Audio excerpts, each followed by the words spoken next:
नमस्ते, सदावत सले मातृभूमि। हम लोग चर्चा करने जा रहे हैं ऑनरेबल सुप्रीम कोर्ट का एक जजमेंट आया।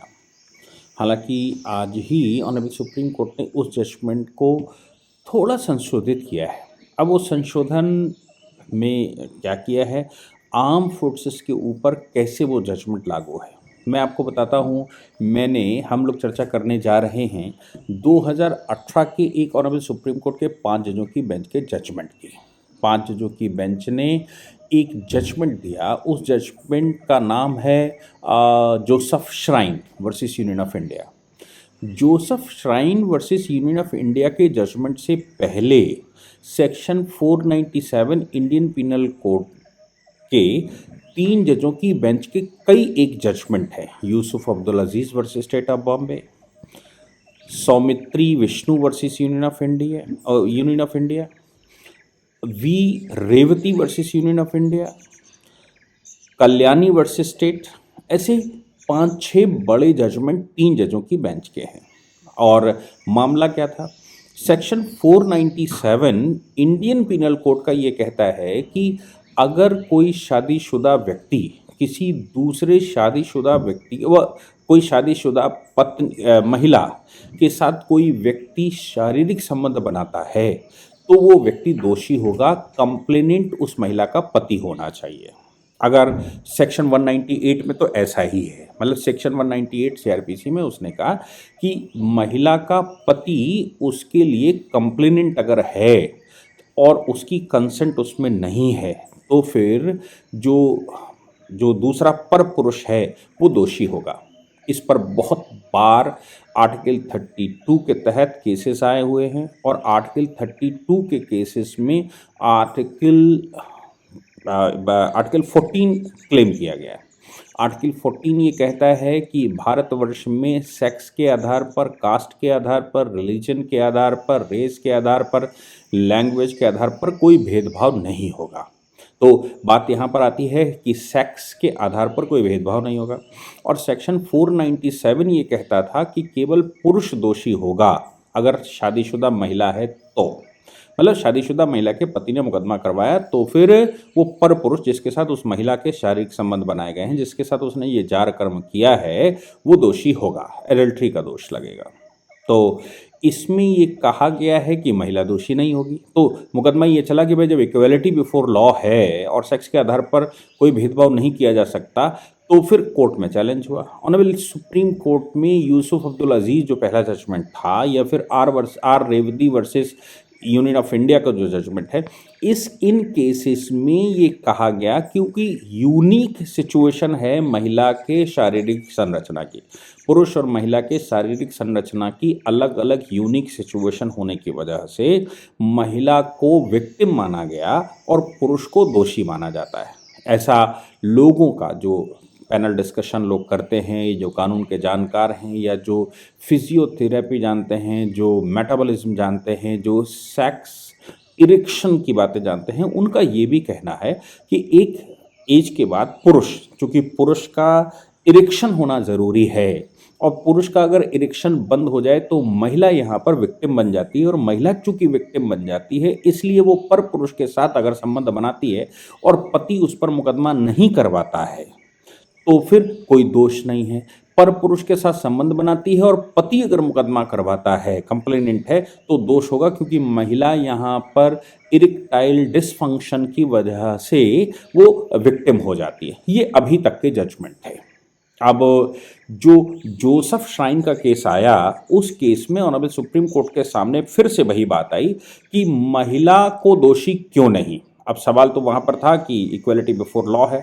अब सोचिए 1950 से लेकर 2018, और मैं अगर कानून की बात करूं तो ये कानून सन 1860 से लेकर 1861 से लेकर और अभी तक 1861 का मतलब हो गया कि लगभग 168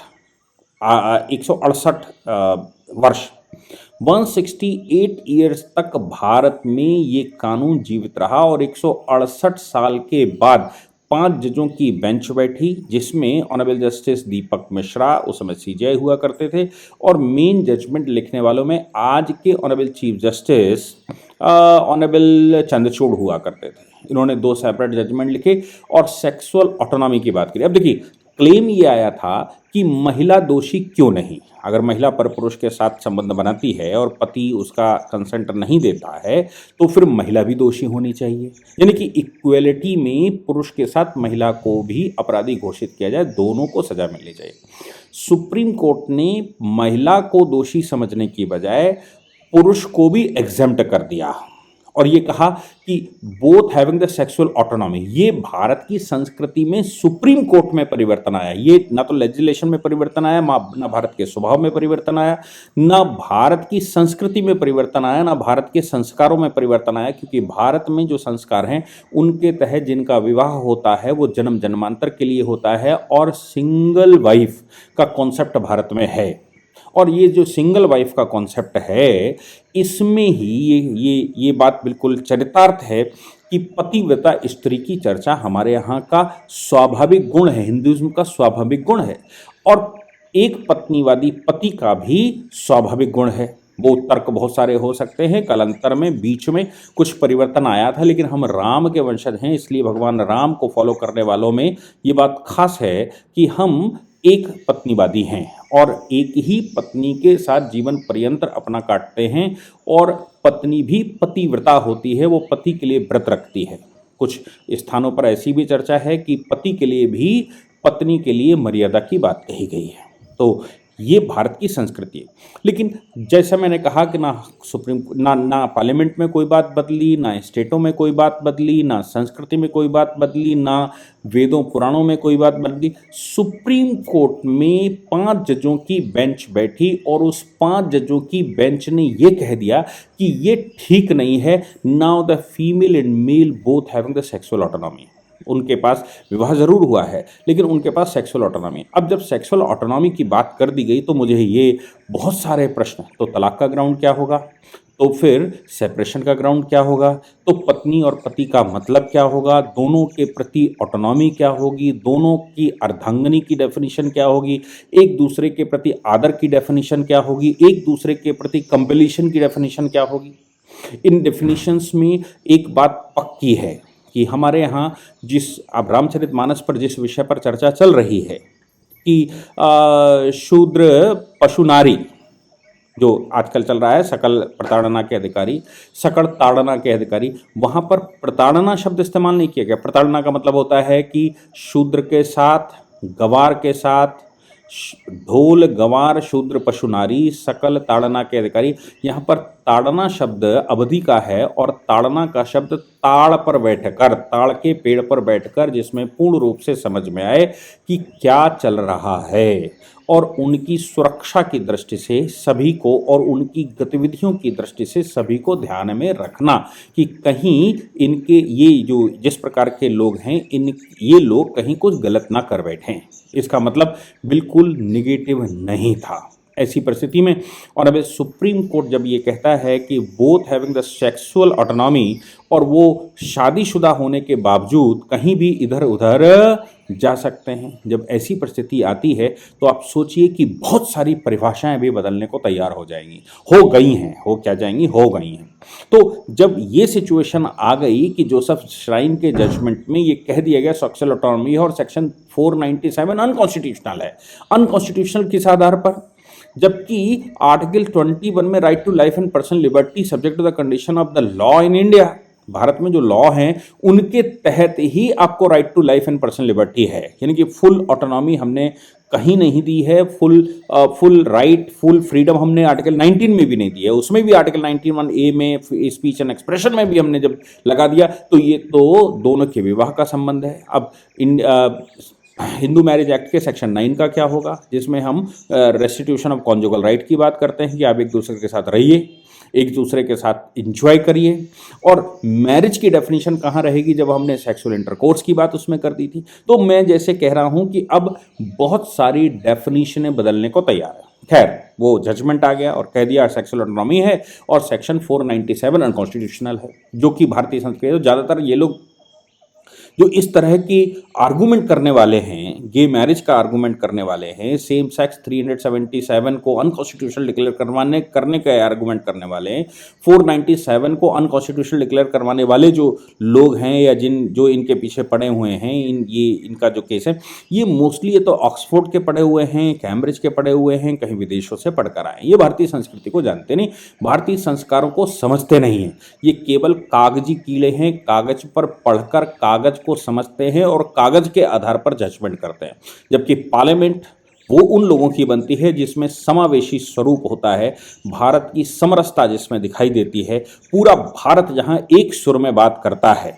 वहां पर मेजॉरिटी के आधार पर हम डिसीजन करते हैं, जहां 130 करोड़ लोगों की आवाज़ पार्लियामेंट में बोली जाती है और उनका व्यू वहां पर माना जाता है। इसके और जबकि सुप्रीम कोर्ट में या कोर्ट में जो जजेस रहते हैं वो चंद किताबें पढ़कर एक चंद कोर्टों के सामने प्रैक्टिस करके वो अपने आप को सिद्ध करते हैं किताबों में, और वहाँ से किताबों में सिद्ध करके अब आगे बढ़ जाते हैं, और फिर कॉलेजियम का चक्कर आप समझते ही हैं।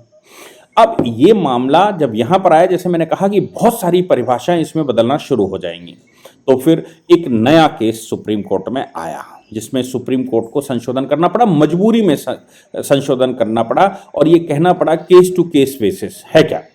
जब सेक्शन 497 अनकॉन्स्टिट्यूशनल डिक्लेयर हो गया, यानी कि जार कर्म या एडल्ट्री अनकॉन्स्टिट्यूशनल डिक्लेयर हो गई, और ये कह दिया गया कि बोथ मेल एंड फीमेल को शादी होने के बावजूद सेक्सुअल ऑटोनॉमी है, वो चाहे जहां वहां एंजॉय करे, ये उसके शरीर का मामला है, वो अपने शरीर को कहां इस्तेमाल करता है या करती है ये उसका राइट है।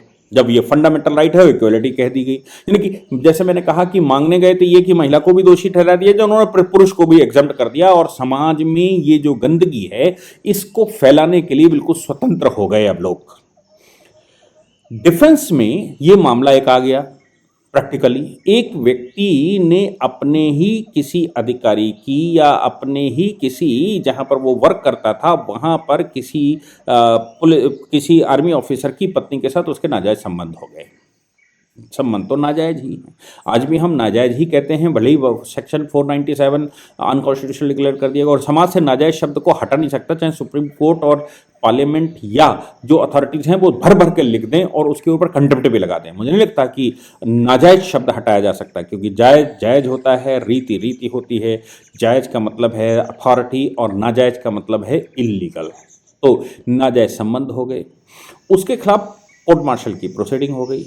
उसने इस आधार पर चैलेंज किया कि चूंकि सेक्शन 497 अनकॉन्स्टिट्यूशनल डिक्लेयर हो गया, इसलिए हमारे ऊपर इसका कोई दोष नहीं लगता। अब देखिए, जैसा मैंने कहा था 497 अनकॉन्स्टिट्यूशनल डिक्लेयर होने के बाद बहुत सारे चैप्टर्स अभी खुलेंगे, बहसें शुरू हो जाएंगी, सेक्शन 9 की बहस होगी, सेक्शन 13 की बहस शुरू हो जाएगी, और इसमें डिवोर्स के ऊपर बहसें शुरू हो जाएंगी। अभी सेक्शन 11 पर हिंदू मैरिज एक्ट की बहसें शुरू हो जाएंगी, फिर इसके अतिरिक्त उनके मेंटेनेंस पर सवाल खड़े होने लगेंगे, बहुत सारे प्रश्न खड़े होंगे, बच्चों के जायज नाजायज होने पर प्रश्न खड़े होने लगेंगे, ये डीएनए टेस्टिंग के सवाल आने लगेंगे, और समाज में जितनी ज़्यादा कन्फ्लिक्ट पैदा हो सकते हैं उतने कन्फ्लिक्ट पैदा होना शुरू हो जाएंगे, और हो गए। तो ये सज्जन जिनके खिलाफ कार्रवाई करी आर्मी ने, उनका कहना है कि जब 497 अनकॉन्स्टिट्यूशनल डिक्लेयर ही हो गया तो फिर 497 के तहत आर्मी के अंदर मेरी जॉब पर फर्क क्यों आए, मैं दोषी क्यों हूं। मामला सुप्रीम कोर्ट पहुंच गया। सुप्रीम कोर्ट में 3 जजों की बेंच ने बात को जायज समझा कि भाई बात तो ठीक है कि आर्मी में जो कोर्ट मार्शल की प्रोसीडिंग शुरू की गई है, या आर्मी अधिकारियों को ये कहा गया है कि आप वहाँ एडल्ट्री की केसेस नहीं हो सकते, अगर होंगे तो आपकी जॉब जा सकती है और आपको जॉब से हाथ धोना पड़ेगा, वो कैसे होगा मुमकिन। अब 3 जजों की बेंच ने उसको चीफ जस्टिस को भेज दिया। चीफ जस्टिस के सामने प्रश्न ये था कि 497 की कॉन्स्टिट्यूशनल वैलिडिटी इन आर्मी दोबारा देखे। ऑनरेबल जस्टिस जोसेफ की अध्यक्षता वाली 5 जजों की पीठ में मामला गया। अब उनके सामने यही बात है कि ये जो आर्मी ऑफिसर है जिसके खिलाफ एडल्ट्री का चार्ज लगाया गया है, जब एडल्ट्री अनकॉन्स्टिट्यूशनल हो ही गई है तो इसकी क्या नौकरी छीनी जा सकती है। और दूसरे सवाल एक और सामने आ गया दूसरा एक मोरल क्वेश्चन ये है कि आर्मी के अंदर अगर महिलाओं के साथ एडल्ट्री, आर्मी के अंदर, पुलिस के अंदर, एयरफोर्स के अंदर, कहीं भी अगर एडल्ट्री परमिट कर दी गई और ये कह दिया गया कि महिला और पुरुष को सेक्सुअल ऑटोनॉमी है, तो फिर उस सेक्सुअल ऑटोनॉमी के आधार पर जो वहाँ आर्मी में सब कुछ क्लैरिटी चलती है और एक्शन लिए जाते हैं, वो कैसे होंगे, डिसिप्लिन कैसे मेंटेन होगा। मेरा मानना यह है कि अगर आर्मी में डिसिप्लिन मेंटेन करना है तो उससे ज़्यादा इम्पॉर्टेंट समाज में भी डिसिप्लिन मेंटेन करना होता है, क्योंकि समाज में भी इस तरह से अगर सेक्सुअल ऑटोनॉमी कह के छोड़ दिया जाएगा, निरंकुशता आ जाएगी, तो समाज तो भ्रष्ट हो जाएगा, समाज तो समाप्त हो जाएगा। और जब समाज समाप्त हो जाएगा तो भारत की आत्मा कहाँ रहेगी? जो भारत की आत्मा, भारत की संस्कृति, भारत की रीतियों में है, जिसको आप सनातन कहते हैं। सनातन पर हमला करना है तो सबसे पहले भारत की रीतियों को समाप्त करना होगा। और मुझे लगता है 497 का ये जो जजमेंट है, ये भारत की रीतियों पर हमला है, भारत की सनातन संस्कृति पर हमला है, भारत की सनातन संस्कृति को कहीं ना कहीं धूमिल करने का प्रयास है। अब ऑनरेबल जस्टिस जोसेफ की अदालत में सवाल यही है कि अगर समाज में दोषी नहीं है, भारत की संस्कृति के अनुसार दोषी नहीं है, 497 सेक्शन है ही नहीं, और वो कॉन्स्टिट्यूशन के आर्टिकल 32 के तहत ये कह दिया गया कि नहीं है, आर्टिकल 21 का हवाला देते हुए कह दिया कि नहीं है, तो फिर क्या आर्मी में काम करने पर होगा? कोई जवाब उनके पास नहीं था। उन्होंने कहा कि इट मे बी, अब देखिए जो शब्द इस्तेमाल हुआ ऑनरेबल कोर्ट ने किया, वो कहा it may be immoral in society, ये समाज में इमोरल हो सकता है। एज मैं पढ़कर सुनाता हूं, judgement of this court was concern only with the validity of section 497 IPC 198(2) CRPC. In this case, the court had no occasion to consider the effect of the provisions of Armed Forces Act. As we notice, it is not as if this court approved of adultery. This court had found adultery may be modern problem. देखिए, this court had, पिछले वाले जो Joseph shrine का judgement कह रहा है, this court had found adultery may be a modern problem. आप समझ लीजिए कि एडल्ट्री मॉडर्न प्रॉब्लम हो सकती है, यानी कि आज का जो समाज है, जो आधुनिकता है, उसमें एक बाधा पैदा हो सकती है एडल्ट्री। इसलिए उस समाज को स्वतंत्र छोड़ दो, किसी के साथ भी कुत्ते बिल्ली की तरह जाना चाहें तो चले जाएं, कोई मतलब नहीं है संबंधों का, कोई मतलब नहीं है विवाह के परिणय सूत्र का। जैसे कुत्ता और बिल्ली रहते हैं, किसी के साथ भी जा सकते हैं और शाम को आकर साथ सो सकते हैं, वैसा कर दीजिए। वो एक घर में रहेंगे लेकिन सेक्सुअल ऑटोनॉमी के आधार पर दिन भर मर्जी हो वहां वो करवाते घूमेंगे, मर्जी हो उसके साथ करते घूमेंगे, ऐसा कर। This court had found adultery may be a modern problem. This court also held that will continue to be a ground for dissolution of marriage. Dissolution of marriage को जोड़ने के बजाय डिसोल्यूशन ऑफ मैरिज का ground तो बना दिया।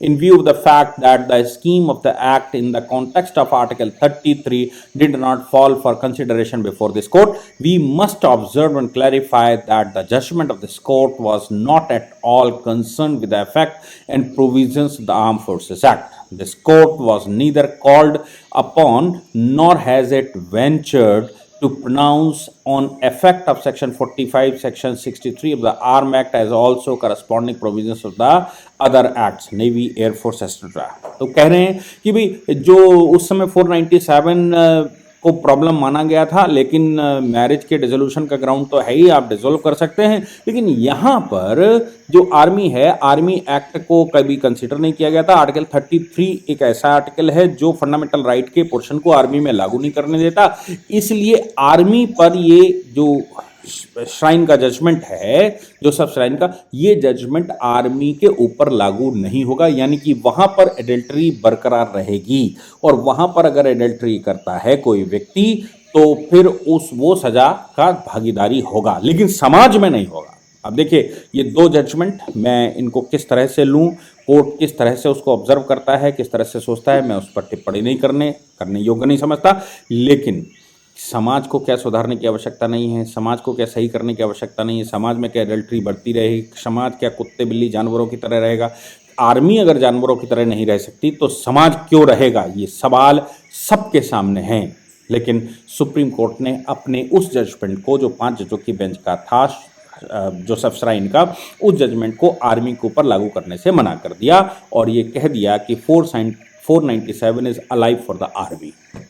ये exceptional modern interpretations होते हैं जिसमें खुद नहीं मालूम कि हम कौन से रास्ते पर चलें, लेकिन जजमेंट इधर से उधर बदलते रहते हैं। आप सोचिए कि पिछले 168 वर्षों से वो एडल्ट्री था।